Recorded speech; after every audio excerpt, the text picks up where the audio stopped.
प्रश्न है, मध्य प्रदेश के किस जिले में बांस की का सरकारी एम्पोरियम स्थापित किया गया? तो सही आंसर है इंदौर में। मध्य प्रदेश में बांस उत्पादकों का पहला विशेष सरकारी शोरूम बंसी एम्पोरियम मई 2017 की राज्य बांस मिशन के अंतर्गत इंदौर नवलखा में स्थापित किया गया था। अगला प्रश्न है, टोडरमल किससे संबंधित थी? तो टोडरमल भूमि सुधार के कार्य से संबंधित थी। टोडरमल का मुगल साम्राज्य से जुड़ाव मुख्यतः एक प्रभावशाली वित्तीय मंत्री और सम्राट अकबर के शासनकाल में उनके महत्वपूर्ण भू स्वराज्य सुधारकों के लिए है।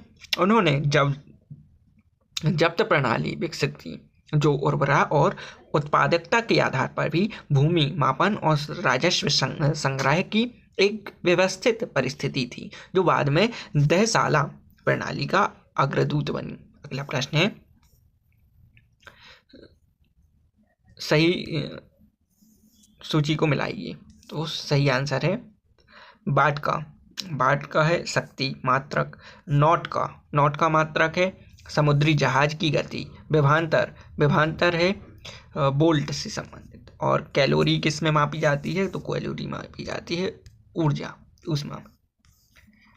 अगला प्रश्न है, मध्य प्रदेश में सूक्ष्म लघु एवं माध्यम उद्योग की स्थापना कब की गई थी? तो सही आंसर है 5 अप्रैल 2016 को मध्य प्रदेश में सूक्ष्म लघु एवं माध्यम उद्योग के लिए एक अलग विभाग के रूप में इसकी स्थापना 5 अप्रैल 2016 को की गई थी। अगला प्रश्न है, मौलिक अधिकारों में संशोधन किसके द्वारा किया जा सकता है? मौलिक अधिकारों में संशोधन किसके द्वारा किया जा सकता है? तो संसद के द्वारा किया जा सकता है। मौलिक अधिकारों सहित संविधान के किसी भी भाग में संशोधन का अधिकार अनुच्छेद 368 के तहत संसद को प्राप्त है। तथापि सर्वोच्च न्यायालय ऐसे किसी संशोधन का न्यायिक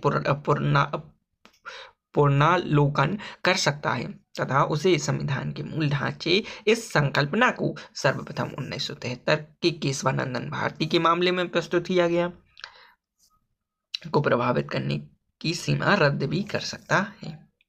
अगला प्रश्न है, डैश राज्यसभा के पदेन सभापति होते हैं? उपराष्ट्रपति राज्यसभा के पदेन सभापति होते हैं। अनुच्छेद 64 और अनुच्छेद 89(1) के अनुसार भारत का उपराष्ट्रपति राज्यसभा का पदेन सभापति होता है। अगला प्रश्न है, जीवन चक्र की दृष्टि से पौधे का सबसे महत्वपूर्ण अंग है? तो सही आंसर है पुष्प। जीवन चक्र की दृष्टि से पौधे का सबसे महत्वपूर्ण अंग है पुष्प। यह पौधे के प्रजनन में सहायक होता है। यह एक पुष्प में मुख्यतः पुंकेसर और स्त्री केसर मिलकर प्रजनन भागों का निर्माण करती हैं। अगला प्रश्न है, निम्नलिखित में से कौन सम्मिलित है? तो नाम शूद्र और बंगाल ये सम्मिलित हैं। प्रश्न है, वी रेडी सूचकांक किस संस्था द्वारा शुरू की गई एक वैश्विक डेटा संग्रह और विश्लेषण पहल है? तो सही आंसर है विश्व bank. Be ready business ready index एक वैश्विक डेटा संग्रह है और विश्लेषण पहल है जिसे विश्व बैंक द्वारा शुरू किया गया है। यह इंडेक्स विश्व बैंक की पूर्ववर्ती index of doing business report का स्थान लेता है। इसे डेटा अनियमितताओं के कारण बंद कर दिया गया था। अगला प्रश्न है, उच्च संचारण का आशय क्या है? तो सही आंसर है ऊर्जा का ना तो सृजन हो सकता है और ना ही विनाश। ऊर्जा का ना सृजन हो सकता है और ना ही विनाश। ऊर्जा संरक्षण के मूल सिद्धांत के अनुसार ऊर्जा ना तो सृजन हो सकता है और ना ही विनाश। अगला प्रश्न है, उच्चतम गुणवत्ता वाला संगमरमर डैश में पाया जाता है? मकराना में। उच्चतम गुणवत्ता वाला संगमरमर मकराना में पाया जाता है। इसके अलावा जबलपुर में नर्मदा नदी के तट पर भी संगमरमर पाया जाता है। अगला प्रश्न है, निम्नलिखित में से कौन सा ग्रह सबसे कम गति से चलता है? तो शनि सबसे कम गति से चलता है। शनि सबसे कम गति से चलता है। केपलर के ग्रहीय गति के नियम के अनुसार सूर्य से जितना दूर कोई ग्रह होता है उसकी कक्षीय गति उतनी ही धीमी होती है। दिए गए विकल्पों में से सूर्य से दूरी का क्रम है बुध है, पृथ्वी है, बृहस्पति है और शनि। इसलिए अपन ने ये शनि को चुना। अगला प्रश्न है, योग महोत्सव 2025 का आयोजन किस शहर में किया गया था? तो नासिक में। अंतर्राष्ट्रीय योग दिवस IDY 2025 के हिस्से के रूप में योग महोत्सव 2025 का आयोजन महाराष्ट्र नासिक में किया गया था। यह आयोजन आयुष मंत्रालय के अंतर्गत मोरारी देसाई राष्ट्रीय योग संस्थान MDNY द्वारा किया गया। अगला प्रश्न है, निम्न में से किसमें कार्बन मिलता है? तो लिग्नाइट में कार्बन मिलता है। लिग्नाइट में कार्बन मिलता है। लिग्नाइट में 25 से 35%, सब बिटुमेंस में 35 से 40% और बिटुमेंस में 45 से 85% और एंथेसाइड में 85 से अधिक। तो सबसे अच्छा कार्बन किसमें है? एंथेसाइड में। लिग्नाइट एक प्रकार का कोयला है, तो सबसे अच्छा कोयला भी कौन होगा? एंथेसाइड, जिसमें 85% कार्बन है। अगला प्रश्न है, एशियाई विकास बैंक का मुख्यालय कहाँ है? मनीला में। एशियाई देशों के आर्थिक विकास को प्रोत्साहन करने हेतु संयुक्त राष्ट्र के एशिया एवं सुदूर पूर्व आर्थिक आयोग की सिफारिश पर एशियाई बैंक की स्थापना दिवस 1966 की फिलीपींस की राजधानी मनीला में की गई। उद्देश्य जरूरतमंद एशियाई देशों को रियायती दरों पर दीर्घकालीन ऋण उपलब्ध कराना। कुल सदस्य 69। अगला प्रश्न है, मध्य प्रदेश की वह नदी जिसे ताउन नाम से जाना जाता है, वह कहाँ से उद्गम होती है? सही आंसर है मैहर। ताउन नदी जिसे टोस नदी या तमाशा नदी के नाम से जाना जाता है, मध्य प्रदेश की एक मुख्य नदी है। यह नदी मैहर जिले में विंध्याचल पर्वत श्रृंखला की कैमूर श्रेणी में स्थित तामुंडा कुंड से उद्गमित होती है। अगला प्रश्न है, निम्नलिखित विटामिनों में से किसमें कोबाल्ट होता है? कोबाल्ट होता है विटामिन B12 में। कोबाल्ट एक खनिज लवण है जो कि विटामिन B12 का महत्वपूर्ण घटक है। विटामिन B12 वृद्धि के लिए आवश्यक होता है। इसकी कमी से तंत्र की कारिकी भी गड़बड़ हो जाती है। विटामिन B12 के महत्वपूर्ण स्रोत हैं मांस, मछली, यकृत, दूध, पनीर इत्यादि। आंत के जीवाणु भी इसका संश्लेषण करते हैं। अगला प्रश्न है, हिमालय पर्वत श्रेणी की सर्वाधिक ऊंचाई पर स्थित दर्रा कौन सा है? तो काराकोरम दर्रा हिमालय पर्वतमाला के सर्वाधिक ऊंचे दर्रे में काराकोरम दर्रा 5654 फीट है, जो लद्दाख में भारत और चीन सीमा पर स्थित है। अगला प्रश्न है, डॉक्टर, कलाकार एवं मूर्तिकार कैल्शियम सल्फेट का उपयोग करते हैं, जिसका लोकप्रिय नाम है plaster of Paris. Plaster of Paris का रासायनिक सूत्र calcium sulphate Hemy डाइटेट CaSO4 1/2 H2O है। यह जिप्सम का बना होता है। इसका प्रयोग शल्य क्रिया में पट्टियों के रूप में होता है। इससे मूर्तियां और मूर्तियों के ढांचे भी बनाए जाते हैं। अगला प्रश्न है, मुख्यमंत्री डॉक्टर मनमोहन यादव द्वारा प्रारंभ किए गए 4 प्रमुख मिशन में किसका उद्देश्य युवाओं की आर्थिक स्वतंत्रता है? युवाओं की आर्थिक स्वतंत्रता युवा शक्ति मिशन के अंतर्गत। अगला प्रश्न है, वीर संतरी किस स्थान के प्रकाशित होने वाला दैनिक समाचार पत्र है? तो बुरहानपुर। वीर संतरी एक दैनिक समाचार पत्र है जिसका प्रकाशन मध्य प्रदेश के बुरहानपुर शहर से होता है। यह समाचार पत्र स्थानीय राज्य और राजकीय समाचारों को कवर करता है। अगला प्रश्न है, चौथी अनुसूची में किसका वर्णन है? चौथी अनुसूची में राज्यों और संघीय क्षेत्रों की राज्यसभा में प्रतिनिधित्व का वर्णन है। भारतीय संविधान की 4 राज्य और केंद्र शासित प्रदेशों के लिए राज्यसभा की सीटों के आवंटन से संबंधित है। राज्यसभा की अधिकतम सदस्य संख्या 250, वर्तमान में 245 है। अगला प्रश्न है, सर्वाधिक है उत्तर प्रदेश में 31 और मध्य प्रदेश में कुल 11 है। अगला प्रश्न है, AIFF पुरस्कार 2025 में किस खिलाड़ी को वर्ष का सर्वश्रेष्ठ पुरुष खिलाड़ी चुना गया? तो सही आंसर है सुभाषीष बोस। AIFF पुरस्कार 2025 में वर्ष का सर्वश्रेष्ठ पुरस्कार सुभाषीष बोस को चुना गया। यह पुरस्कार उन्हें 2024-25 सीजन में मोहन बागान सुपर जायंट के लिए उनके उत्कृष्ट प्रदर्शन, जिसमें उन्होंने टीम को ISL सीड और कप दोनों जिताने में कप्तानी के लिए दिया गया था है। निवाड़ी जिले का गठन 1 अक्टूबर 2018 को हुआ था। यह मध्य प्रदेश का डैश जिला है।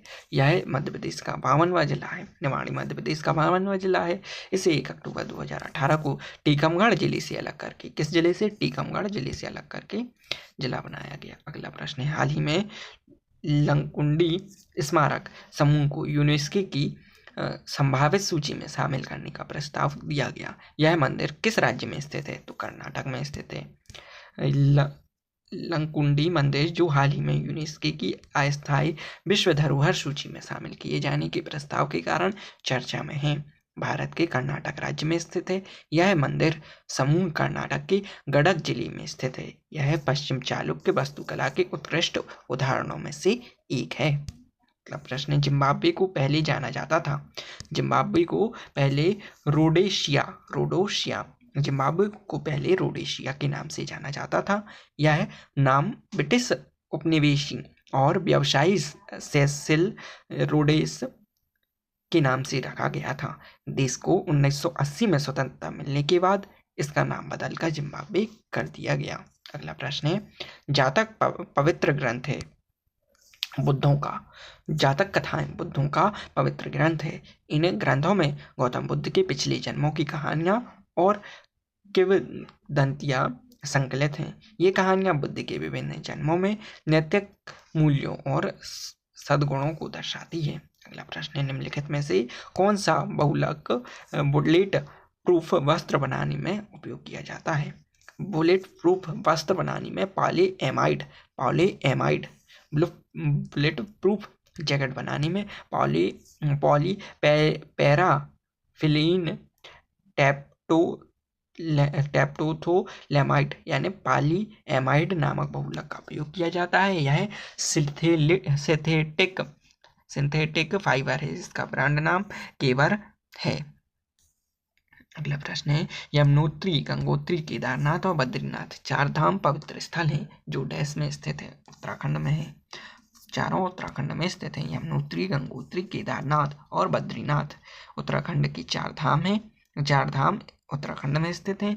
ये हिमालयी क्षेत्र में स्थित पवित्र तीर्थ स्थल हैं और हिंदू धर्म के सबसे महत्वपूर्ण तीर्थयात्रियों में से एक हैं। अगला प्रश्न है, निम्नलिखित में से कौन सी भाभा परमाणु अनुसंधान केंद्र द्वारा विकसित सुपर कंप्यूटर परियोजना है?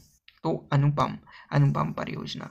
भाभा परमाणु अनुसंधान केंद्र BARC भाभा परमाणु अनुसंधान केंद्र ने वर्ष 1991 की समांतर संसाधन तकनीक पर आधारित सुपर कंप्यूटरों के क्षेत्र में अनुसंधान एवं विकास प्रारंभ किया था। समांतर संसाधन पर आधारित प्रथम सुपर कंप्यूटर अनुपम 860/4 को, जो 4 नोडों वाली प्रणाली थी, को दिसंबर 1991 में विकसित किया गया। अनुपम श्रृंखला के सुपर कंप्यूटरों का उपयोग भाभा परमाणु अनुसंधान केंद्र द्वारा जटिल संगणन समस्याओं के हल के लिए किया जा रहा है। प्रश्न है, गोल्ड सिक्का द्वारा भारत की पहली सोना पिघलाने वाली ATM का अनावरण कहाँ किया गया था? तो सही आंसर है हैदराबाद में। गोल्ड सिक्का द्वारा भारत के पहले सोना पिघलाने वाली ATM का अनावरण हैदराबाद में किया गया। यह एक आधुनिक AI सक्षम मशीन है जो उपयोगकर्ताओं को सोना खरीदने, बेचने, विनिमय करने, डिजिटाइज करने और उसका मुद्रीकरण करने के लिए सुविधा प्रदान करती है। अगला प्रश्न है, राष्ट्रीय चिन्ह स्तंभ कहाँ से लिया गया? तो सारनाथ से लिया गया है। राष्ट्रीय चिन्ह स्तंभ सारनाथ के अशोक स्तंभ से लिया गया। इसका निर्माण सम्राट अशोक ने कराया था। इस स्तंभ का पर 4 शीर्ष हैं। 4 शीर्ष हैं। अगला प्रश्न है 40 डिग्री सेल्सियस का मान फ़ारेनहाइट स्केल में है तो 104। कैसे करते हैं? फ़ारेनहाइट बराबर सेल्सियस इंटू 9/5 प्लस 32। तो 40 फ़ारेनहाइट बराबर 40 सी की जगह 40 पे, तो इससे निकला 104 फ़ारेनहाइट। अगला प्रश्न है कौन जैविक और अजैविक घटकों के बीच मध्यस्थ के रूप में कार्य करते हैं? जैविक और अजैविक के बीच मध्यस्थ के रूप में कार्य करती हैं अपघटक और उत्पादक। ये दोनों अपघटक और उत्पादक जीव जैविक और अजैविक घटकों के बीच मध्यस्थ का काम करते हैं। उत्पादक जैसे पौधे अजैविक ऊर्जा सूर्य का प्रकाश को जैविक ऊर्जा में परिवर्तित करते हैं जैसे, जबकि जैविक अजैविक अपघटक जैसे कवक और जीवाणु मृत जीविक पदार्थों को विघटित करते हैं और आवश्यक पोषण तत्वों को पुनः उपयोग करने के लिए अजैविक वातावरण में वापस भेज देते हैं। अगला प्रश्न है प्रसिद्ध पुस्तक लाइफ डिजाइन किस महान पुरुष द्वारा लिखी गई? तो सही आंसर है अरविंदो घोष। अरविंदो घोष ने प्रसिद्ध पुस्तक लाइफ डिजाइन अरविंदो घोष द्वारा लिखी गई। 1890 ईस्वी में उन्होंने ICS की परीक्षा उत्तीर्ण करने की, परंतु घुड़सवारी में असफल हो गए और वर्ष 1906 को सीधा क्रांतिकारी नेता रहे, फिर बाद में सन्यासी बन गए। कौन? अरविंदो घोष। पुस्तक का नाम लाइफ डिजाइन।